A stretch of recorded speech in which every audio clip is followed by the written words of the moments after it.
Hi guys, welcome to another video from Armies of Exigo, and this time we'll take a look on another game between me and Suvak, and it will be on the Twisted Meadows. So let's take a look on that.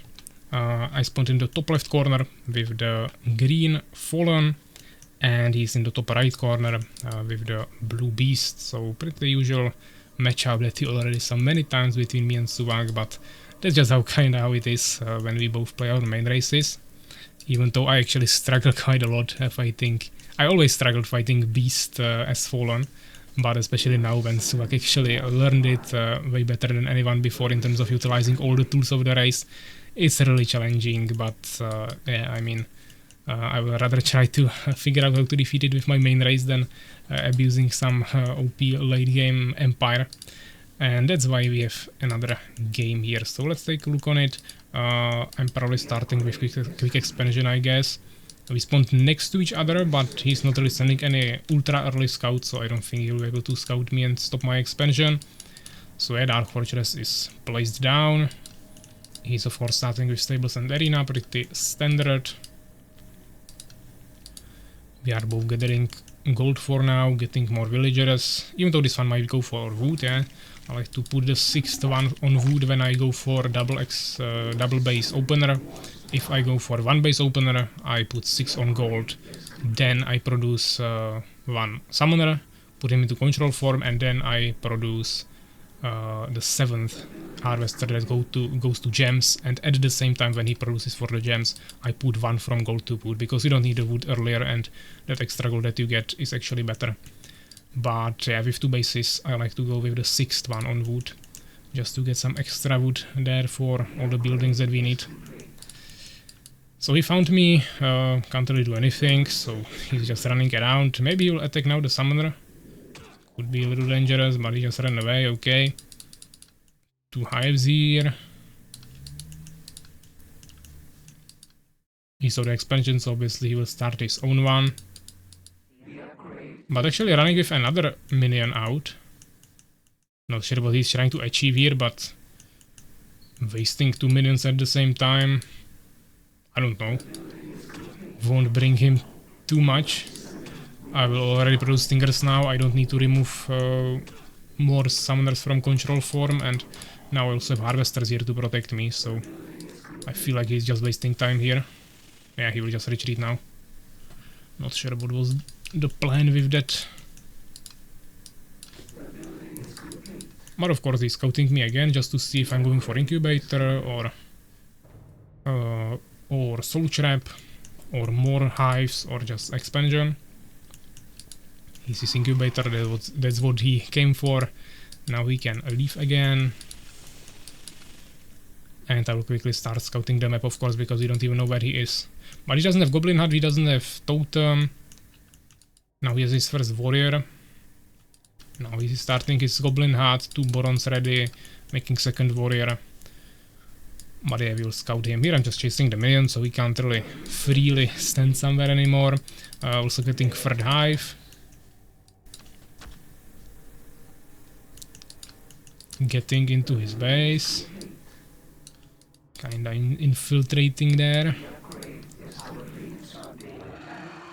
Some free damage to Borons. 2 Borons of course can kill 1 Stinger, but if you can get any amount of his without losing a unit, it's always worth it, because Borons take the damage extremely quickly, because they take double from Pike, and you can just heal to full HP on Unholy Ground, so this is always worth it.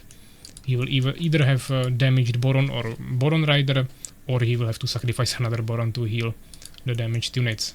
He saw him kinda aggressive, not like fully all in rush, but still. So he rather went for a totem, which I'm definitely happy about, because I don't mean to rush him on 2 bases. And he's investing resources into this that he cannot use to actually offensively push me, so this is always really good for me. I'm getting a 3rd base, especially when I now saw the tower, so that just confirmed my plan. We are getting Soul Trap here, improved metabolism, 3 hives are ready. No towers yet, but we can fix that quickly. You don't need the towers immediately usually. I mean, he can push me with this, but I should be able to fight with that with spitters, maybe some stingers and harvesters. The real problem comes when he accumulates more goblins and adds some witches. Once he gets trolls, that's another stage. Then towers will be useless again, but or not useless, but not as strong. But here I had some time, so now I can place the tower a little bit later, but I need 15 more wood. We have 2 harvesters on wood now. And I have some units here, some units here. Tower being built in both bases, but not really ready in either of them yet. Here I just produced one spitter, he's immediately focusing him. And he actually managed to log him there, that was really lucky for him. But yeah, now we go for some surround. Trying to keep him occupied there with the stingers. Here we are poking with the spitters, and I'm just trying to buy time. I don't really care if I lose all of my units. I just need to finish the tower in both of my bases. And if I can do some free damage to him in the meantime, then that's of course good. But we didn't even lose these guys. He should know that I have a base here, of course, when I'm coming from here and returning there. At the same time, doesn't seem like he wants to push there. And I don't think he actually scouted it yet. Now we finish the tower. Ideally we don't want to lose the harvesters, so we should pull them back. Which we are kinda doing with low HP ones, even though we might lose like 1 or 2. But now I produce 3 new spitters or 4. We have the tower there and he's pretty easily pushed back. So now we can start saturating the other bases. I have a scout here, so I know that he doesn't have a third base. He could have it here, but that would be really risky, and I can pretty quickly start pushing there as well. I'm still 2 population ahead. We have lots of gems saved up, more wood as well. Gold pretty much balanced. But he's getting Lizard Fortress, also investing to another totem here for some air protection. Even though he doesn't have any air protection here on these villagers. Just this front totem. He's investing a lot into infrastructure, building 7 buildings at once. That's pretty crazy considering he's still on the same population. But he's getting Revive Altar for Superior Boomerang, Bestiary Forge Rolls, another Arena, Lizard Fortress for Striders, Wyverns or Warlocks, another Arena, and also Weapon Master for upgrades. I'm quickly doing some pressure with my spitters. Of course, we check this base, we check this base. I even send this guy now for some scouting on other bases, because why not? We want to have certainty that he doesn't secretly expand somewhere. And we just maintain pressure here, so he's scared and has to stay back. Population is still the same, but I have more bases. I just need to saturate them, and then we should start getting more resources. Gold income will be pretty similar now, but I should have more gems, which we have, so that's good. Pretty important once I will want to add some more Matriarchs, Nightmares, or even Void Walkers or something. Avengers maybe eventually. But yeah, we make a Valkycoon, we make a Hall of Whispers. He goes out for a second, immediately pulls back. He has stronger army, but I still have better movement speed, so I can guide him. Deal some free damage to him, even if he has stronger army. He's actually getting Manticore Rider first. Looks like he's really scared of air. Not really planning to get any rolls immediately. Getting the Lizard Keep now, not really producing anything else in the fortress, so I think he really wants to just get fast Warlocks. I lost 2 spitters. 4, 5, 6, 7. We lost lots of spitters and didn't kill that many units, so this was definitely a really bad trade for me. Now I'm like 15 population behind. But I mean, we still have 1 tower in each base and he doesn't have trolls, so we are pretty much fine. I'll make sure I protect it with more buildings, so we cannot rush it with the warriors he has. He's reproducing some leveled up units in the Revive Altar, getting Poison Fog, but not producing first Warlock yet. He's also struggling with population a little bit and not making barons. Now he started, but he has only 1 stable. 3 arenas also seem like a little bit of an overkill, but okay. Especially when he also has Revive Altar. And he's actually taking this base, which is a little bit harder for me to scout. Even though he's closer to me when he's standing here with his army, it's pretty impossible, while here I can easily have a scout and just escape with him if something is happening. But I'm just getting more spitters, not really complicating it in any way. Getting another tower just to make sure. Even 1 here, and some here just for air protection. Because, I mean, he has Manticore Rider, but he could have came with some Wyverns, so yeah, I wanted to be ready. Now he's coming for a push. I actually have 1 Void Walker ready here. Getting 2 more, so 3 Void Walkers. I don't know what upgrades we got for them. Freeze. The question is, do I have anti-magic? Because Poison Fogs are coming soon. Now he's getting his first Warlock, but he actually got the Poison Fog finished before he even started producing Warlocks, so I don't think that's too optimal. Warlocks should be ready first, of course. They can still be used for other things, like Guardian runes, or at least to start accumulating mana. Especially once you get Black Magic, they can accumulate even higher. Should be 200 default and 250 with Black Magic. But now we got Throw Shrine, double Vengeance Hall. Try to get one Nightmare here, but no population. We are kinda locked there on 114. He's a little bit ahead and definitely has more unlocked.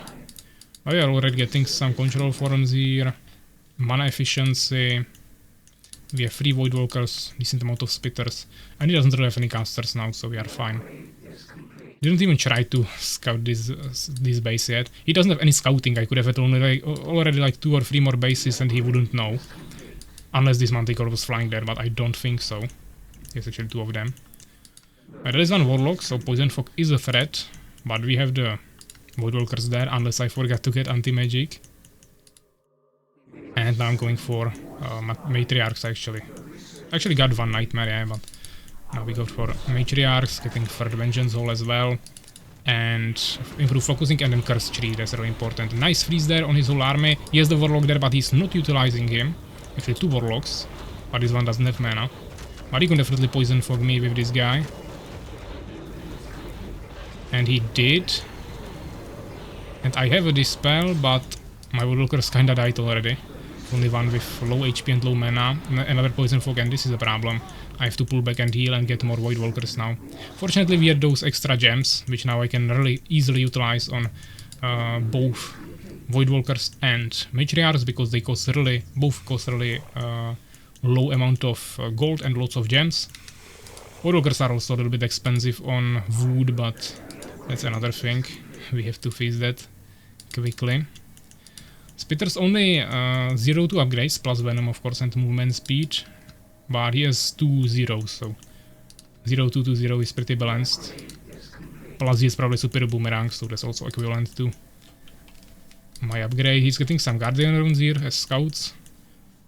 Can be good as well, but I'm getting already another base here with 3 towers, so not that easily harassable without like ogres or something. I just sent 3 Spitters here, scouted.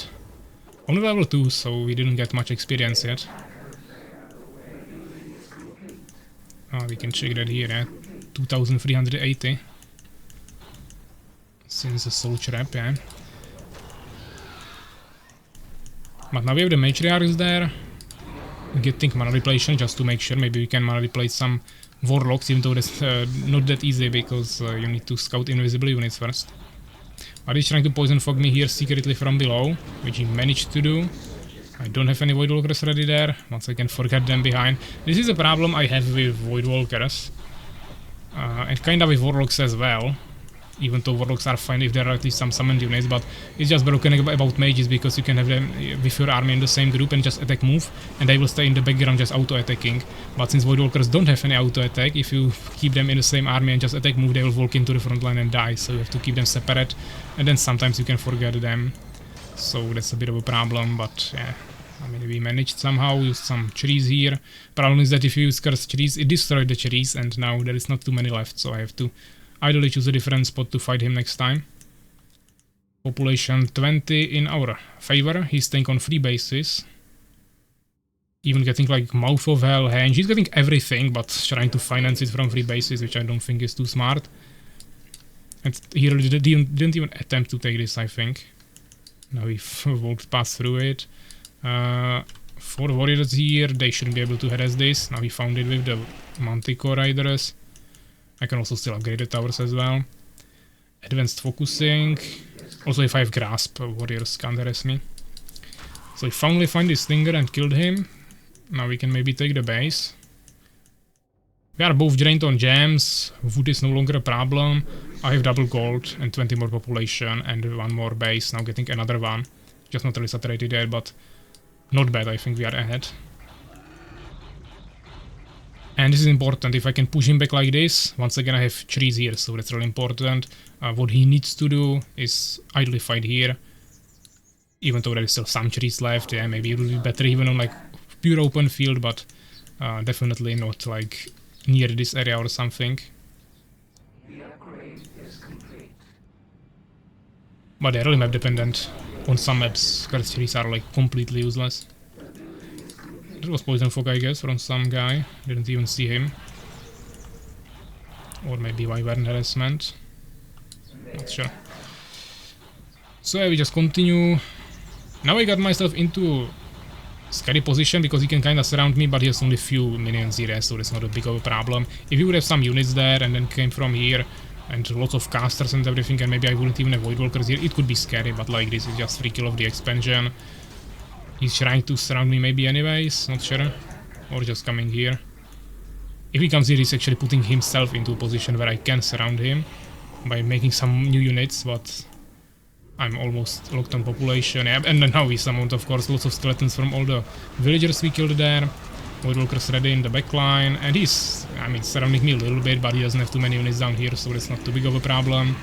We cast some trees again, freeze the backline, idle dispel all these poison fogs, yeah. Try to tank with the skeletons. This is a nasty poison fog, another one here. I have the mana, should be a little bit faster. Unfortunately, the cast time is a little bit slower than on the Mage Empire Dispel, so takes a bit of time, but after you cast it, at least you have area that saves you, so that's nice. And yeah, eventually Swag, of course, calls it GG. We had kinda even gold in the end. I had a little bit more, but he had more gems. He also had a bit more wood, but yeah, we had 60 more population. 5 bases. He was getting third one now. So yeah, let's take a look on the results. 22 minutes, 22 seconds, nice time. Exactly 100 kills and 100 losses. What are these numbers? That's like pretty crazily random. He was on 87 kills, 106 losses. I had 3 less units produced overall, and 2 less units in the largest army. He also had more experience, but we had more researches, more buildings, and more resources by 4k gold and 2k gems. Also spent like 2.5k more gems. Wood basically balanced. We actually used a bit more. So yeah, I hope you enjoyed it, and I will see you in the next one. So take care, guys.